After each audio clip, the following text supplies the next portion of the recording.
everybody, welcome back to another video, and today is a Monday. Normally I post on Thursdays. For the whole series I've been doing that, but today we're shaking it up because today is August 4, and that means it is launch day for Inheritance of Ink. I'm so excited to be sharing this book with you guys and finally getting it out in the world after working on this story for so long. I wrote it last November, so at this point it's been close to 9 months since I finished it. The story is now officially available on Amazon in paperback and ebook. As always, I've been giving you guys lots of advice on how to write and telling you about the entire process I took to write Inheritance of Ink. And today we're going to do something a little different. We're going to celebrate by sitting back, having a cup of tea, and listening to me read the first chapter of Inheritance of Ink to you guys. I wanted something cozy and fun that we could do together because that's really the heart of this story. And if you enjoy audiobooks, or maybe you grew up with your parents reading to you, I know I did, then hopefully this is also a little nostalgic for you. I have my ginger turmeric tea. Smells really good. Go ahead and pause the video, grab yourself a cup of tea and maybe some cozy snacks, and let's sit back and relax as I read you the first chapter of Inheritance of Ink. And of course, as always, Lord Snuggles will be listening along. There's a dedication at the front of the book that reads, "To the burdened ones, and the ones who fear becoming a burden. May you learn to lean on the mightiest arm, the one whose name is help. Bear one another's burdens, and so fulfill the law of Christ." Galatians 6:2.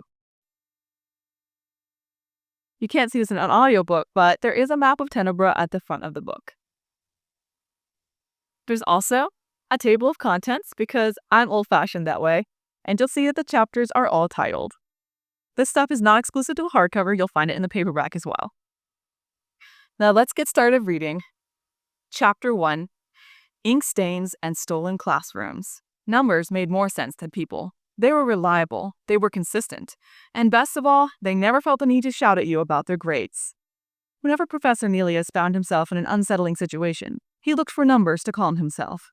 Tiles to count, stone pillars to multiply and divide, or, when all else failed, distances to calculate. Of the students standing in front of his desk, Nelius had already estimated 1 to 2 inches between his brows, though it was hard to be certain with them drawn in such a tight scowl, and 3 to 5 inches between his eyes and ears. He may have attempted to measure the distance between the lad's nose and chin, but it would have been hard with his mouth moving in such a dramatic tirade. Nelius had heard enough. "If you wish to receive a better academic evaluation, Leander, then you should have expended the effort and energy long before this. It is your own careless attitude that has caused this misfortune. My review is nothing but a statement of the facts." Leander's face was nearly as red as the tangle of hair that hung an inch above his shoulders. He hadn't even tied it back properly before storming into his teacher's office. Just one more example of the lad's lack of decorum, Nelius thought idly. "It's not fair!" Leander slammed both palms onto the desk between them, rattling the quills laid neatly beside their ink bottles in a silver tray. "You're just doing this to me because I'm a Terravant. And you assume that because I'm an auteur, I must be prejudiced against you. Really, Leander, I covered ad hominem in my very first lecture. Had you listened then, you might have avoided such an amateur mistake." Leander gripped the table, jaw tensing, eyes bulging. A vein on his forehead began to throb. "You cross-eyed column cuddler! Do you have any idea who my father is? Do you know what he could do to you for this?" He braced himself as if to shove the desk towards Nelius, but found the solid oak furniture unmovable. With a wild-eyed glance across the surface, he snatched an ink bottle and flung it against the wall, where it landed with a clatter and left a smear of black on the plastered stone.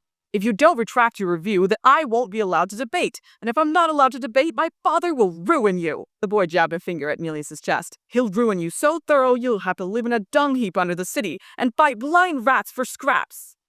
Leander's use of a slippery slope fallacy, embarrassingly sloppy for a rhetoric student, only served to further prove Nelius's point.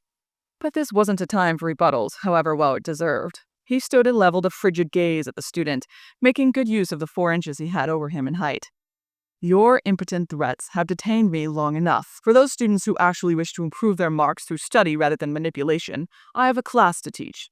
I bid you sound mind and clear thought." Concluding with the traditional auteur greeting wasn't quite necessary, but as a subtle insult to the Terravant student, it was entirely satisfying. Leander stood sputtering a moment longer before spinning on his heel and thundering out of the room. His boots echoed down the stone corridor as Nelius gathered his satchel and gave a weary frown to the inky smudge on the wall. It had been his best ink, purchased from a specialty shop in Firmgrasp on the faraway coast. He let out a sigh as he pulled the carved wooden door shut and locked it securely. Starting down the hall in the opposite direction from his student, Nelius tried to pull his thoughts back to his upcoming lecture.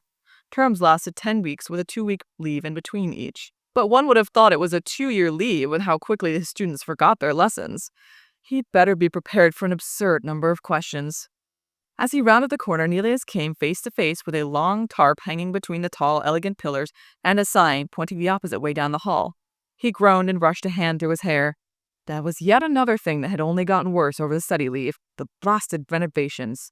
Morena University would soon celebrate its 200th anniversary, and for some reason this meant tearing up every cracked floor tile, painting every chipping wall, and planting enough flowers to choke the Terabant goddess, bounteous earth. As Tenebra's only institute for academic pursuit, students came from every region in the kingdom to pursue medicine, arts, and botanical sciences under the Terabant philosophers, and engineering, mathematics, and abstract sciences from Autier professors.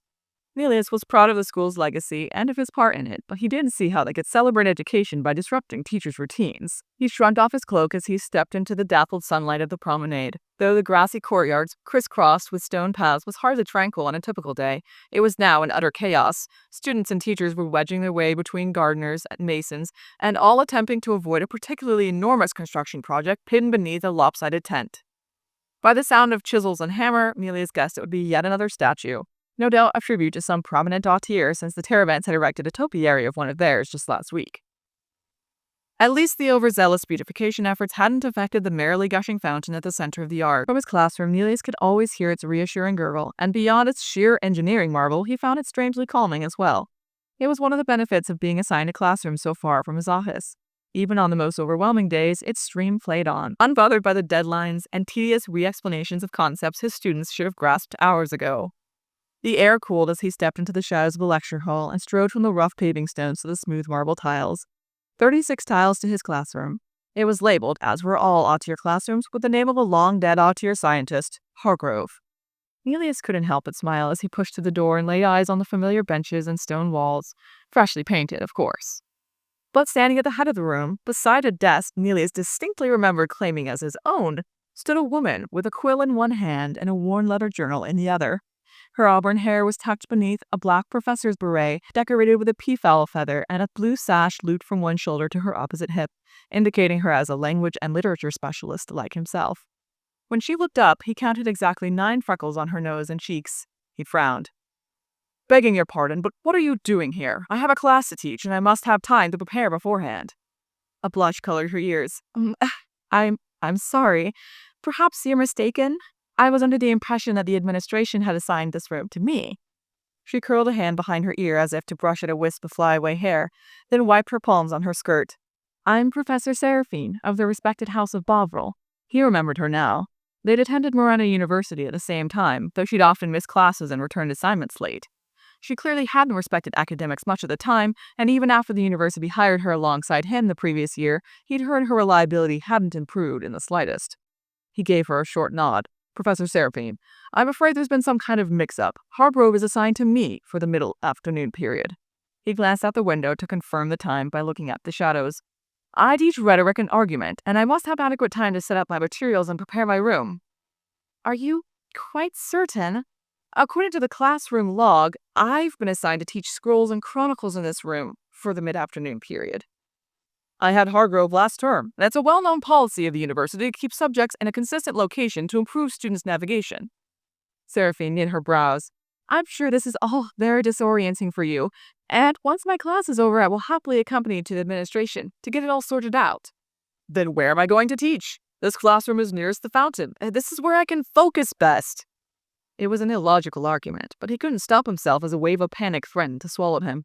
He'd have to start all over with his planning, practice all his lectures again, to say nothing of what it would do to his concentration if he ended up in one of the tiny back corners where there was too much shade and too little noise. "I must have this room, madam. Any change would be far too disruptive to myself and my students." He started counting the freckles again. She opened her mouth to reply, but just then a head crowned by thinning hair popped into the door. "I knew I'd find you here, Nelius." "Of course, Jamin. Where else would you find me at mid-afternoon period but in my classroom?" Nelius shot a pointed look at the rival professor still standing beside his desk. "Not this term, I'm afraid." Jamin's bearded face took on an apologetic smile and added, "There aren't any classrooms left in the Autier lecture hall." A charged silence rippled through the room. It was worse than he thought. "You can't mean I'm to teach in a Terabant classroom?" Jamin puffed out his cheeks. Now, the Terravants may be a lot of superstitious snobs, but they aren't poisonous. I'm not afraid of Terravants. I teach them after all, Nelius replied with a huff. But you can't expect me to lecture on logic and reason in a room named after a star cluster and garnished with dead leaves and malodorous feathers. Isn't there anything left in the Autir Hall? At another time, perhaps? Seraphine asked, lacing her fingers together and fidgeting with a family crest ring on her left hand. Jamin shook his head. There was some kind of accident during the renovations on the far end of the building, and now half the classrooms are missing a wall. I'm sorry, Nell. If there was anything else, I'd have given it to you. Nelius counted the buttons on Jamin's waistcoat and jacket, 16, and let out a heavy sigh. Lead the way. As the two men walked back down the hall and re-entered the promenade, Nelius tried to rehearse his lectures in his mind. But as usual, Jamin wanted to talk. I'm going to heave a sigh of relief and drink a whole bottle of ale when this bicentennial nonsense is finally over. I've never worked so hard in my life. That's a concerning statement from a man who dedicated 2 decades to this university, Nelius replied with a wry smile. His friend had never been one for hard work or careful thought, but what he did have was influence and experience, qualities which Nelius knew himself to be desperately lacking. In a place like Spreadfeather, who you knew and how you could use them mattered much more than anything else, and Nelius had never been good at winning to galore or manipulating them to his advantage. He couldn't grasp the subtle subtext in which most people seemed to speak, let alone follow the endless system of favors and fees which seemed constantly at play all around him. This was what had drawn him to the study of rhetoric in the first place. Maybe he'd never understand what people did, but he could try to be a master of what they said, parsing, dismantling, probing, until they were forced to speak with complete logic and reason. He wanted to make the world make sense. But one thing he knew he'd never understand was the fellowship of Terravants. They were opposing philosophies in Spreadfeather politics, religion, and philosophy. Where Autirs like himself believed in the infallible proofs of reason and logic to guide their way, Terravants depended on bounteous earth and her many natural signs and wonders to pave their path. Morina University was a bipartisan institution, and as he and Jamin stepped onto the Terravant side of the campus, a distinct odor of pine and cinnamon tickled their noses. Don't take this as an endorsement of these branch waivers, but I wouldn't mind if Autirs decided to burn something other than candle wax from time to time. This is downright pleasant smell once you get used to it. It only gave Nelius a headache, but he held his tongue. Complaining was ineffective at best and annoying at worst. As they entered the lecture hall, their boots echoed through the vast stone passageways. Each door was carved with a smattering of dots connected by thin lines, the star clusters Terravants were so fond of studying. Jamin stopped outside the pattern shaped like a triangle with a long tail. You're lucky enough to have a room right next to the Terravant library. They've got all kinds of artifacts on display for the bicentennial, Autir, and Terravant. Might not be as tranquil as your fountain, but at least you'll have easy access to insult materials. Insults are the lowest form of fallacy. But it doesn't make them any less fun. Jamin chuckled at his own joke and then pushed the door open. Sound mind and clear thought, brother. Farewell. For the second time that day, Nelius was surprised by an unexpected presence in his classroom. Only this time it was the imposing mass and thickly furrowed brows of Council Member Thurgert of the respected House of Arliss. Professor Nelius, it's about time you got here. We need to talk about my son, Leander. Okay, well that's the end of chapter 1, and I hope that you are intrigued. If you want to read the rest, you can pick it up on Amazon today, in paperback, and on my website. So thank you so much for joining me for a cozy reading session. I hope that you have enjoyed this time, and I know I've had a great time. On Thursday, I will be posting like usual, and it's going to be the Q&A answering your questions about self-publishing. Stay tuned for that. And until I see you again, stay kind, curious, and courageous. Bye!